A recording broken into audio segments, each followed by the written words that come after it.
Hello and welcome to this segment, 101 with TBO, Madife Media on television. I am Toyi Bamishaye Oni. Today on the program, I have a special guest.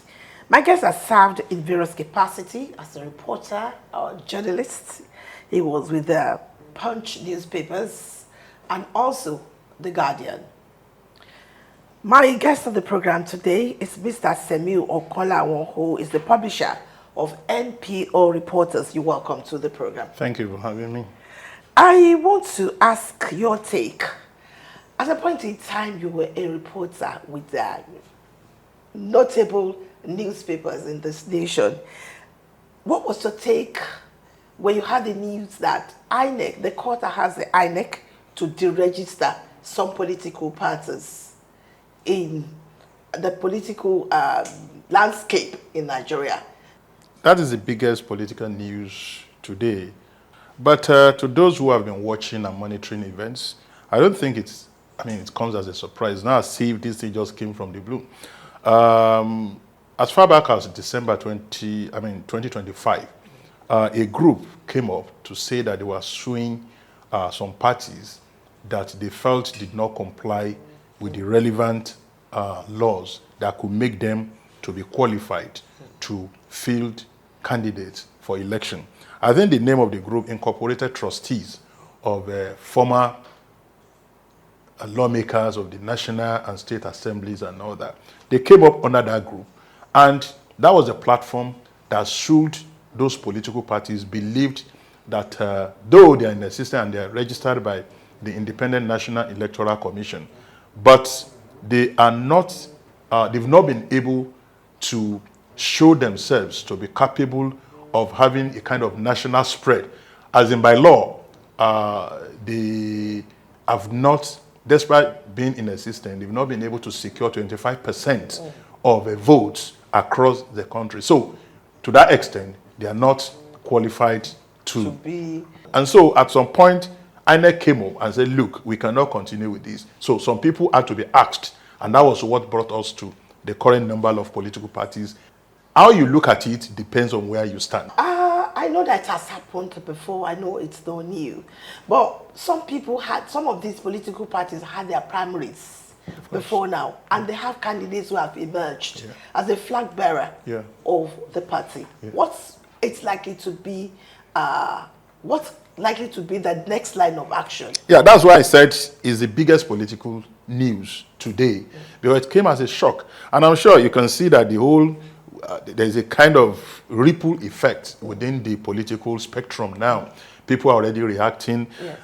Alhaji Atiku Abubakar, the former vice president of Nigeria, has already, I think I saw a reaction by one of his aides, Paul Ibe, talking about the fact that this is height of political and judicial rascality and irresponsibility. And I'm sure quite a number of other reactions will follow. Let us wait and see what will be the reaction. But I'm sure that the parties will go to appeal, and there will be But then, whether they go on appeal or not, you must also understand what will be the effect of such pronouncements on the morale of party members and the party structure. For instance, in Osun, the governor of Osun is facing election in August. They have a candidate. And that's Accord. It's contesting under Accord. Yes, so what's going to happen to ADC also has a governorship candidate in Osun, in person of Najim Salam. There's also a candidate of ADC in Ekiti State, in person of Dare Abejide, I think a former ambassador. So you can see what will be the effect on the morale of their supporters. What will happen? It is now going to be, are we going to make it or we are not going to make it? Are we going to succeed at appeal or are we not going to succeed? So in a way, there's no way you want to read these and you will know that, okay, it will definitely constitute a kind of a setback for their campaigns. Thank you so much. Are we driving or probably moving towards a one-party state? Because I could say that ADC, Accord, and all I think about 3 political parties that I can say that they are probably one of the strong ones out of all the other political parties that we have, apart from APC. I could say that all these ones these 3 of them are could say that they are the ones that probably can really shake APC. The incumbent. Yes. Right? You see, it depends on, your reactions will depend on where you're standing. If you are in the opposition, of course, you are going to continue to clamor the fact that the president, Tinubu, just wants coronation. He wants just to be coronated as the president without any serious opposition. And people who reason like that, they will point to what happened in the APC, where he actually contested with a rookie, someone that is relatively unknown in the political firmament, who is from Edo State. I've forgotten his name now. So, the same thing people will now say, Stanley Osifo, yeah, who contested yeah, against, of course, you know what the result will be. And so people are believing that it is the same thing that earned the president his ticket in the APC that he wants to. But that is to the opposition. As far as the ruling party is concerned and the president, the incumbent, there's nothing wrong with the democracy we are practicing. If you want to say they don't want opposition, they will also point to the fact that there are other political parties. So if the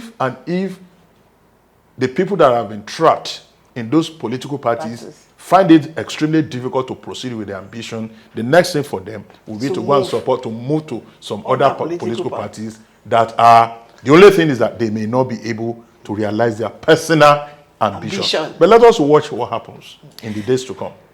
Thank you so much for your thoughts on this. Another thing that I would like to ask you, as probably we go on the program because of our time, the situation Nigerians are facing in South Africa. Monday, about 262 moved from South Africa to Nigeria. Yeah. And they've been attacking us. What, are we folding our arms? And we look at this. It has happened in South Africa. It has happened in Ghana. So what is happening when we talk about international relations? Yeah. Does it mean it has failed? Does it mean we don't believe in this? Or are we not Africa? Okay, on the continent of Africa, yes, you agree with me that this is not the first time. And when you're talking about xenophobia, South Africa, I would say, is number one. Yeah, in spite of the fact that at some point, Nigeria was at the forefront of fighting for the rights of South Africa as well. Yes. But then, this is not the first time. And you see, we must also recognize one thing, the global trend. There are things like this happening in different parts of the world. Look at what happened in Belfast recently, about a week ago. Yes. You could see the indigenes moving from apartment to apartment, shops to shops, stores to stores, looking for immigrants, asking them they must leave. I mean, tending towards violence. Who says that this kind of a thing cannot also spread across Europe? As a matter of fact, we're discussing such an issue with some friends that I have in Europe, and really, that is, I pity our people in South Africa, but Nigerians are found in every part of the world. Just like you also find South Africans in Nigeria. So some of these things we must be conscious of the fact that our people as well, when they travel to some other countries, they must be conscious of the fact that they are not indigenes of those countries.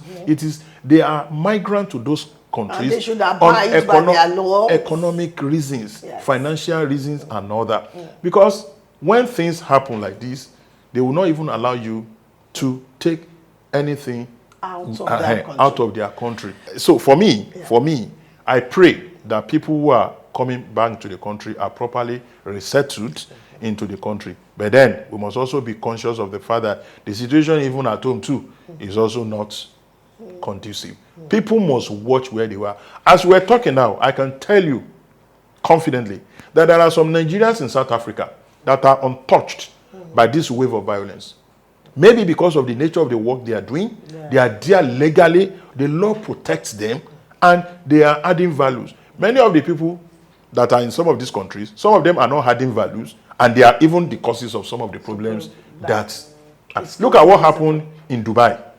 Some of our people went to Dubai and started misbehaving to the point that the authorities now said, look, it is enough for you people to return to your countries. Dubai used to be our major point of call. But is that what is happening again today?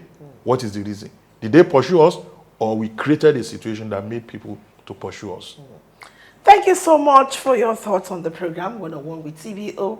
I've been speaking with Mr. Semiu Okanlawon, publisher, MPO reporters. Thank you so much for your time. Thank you for having me. The program continues shortly.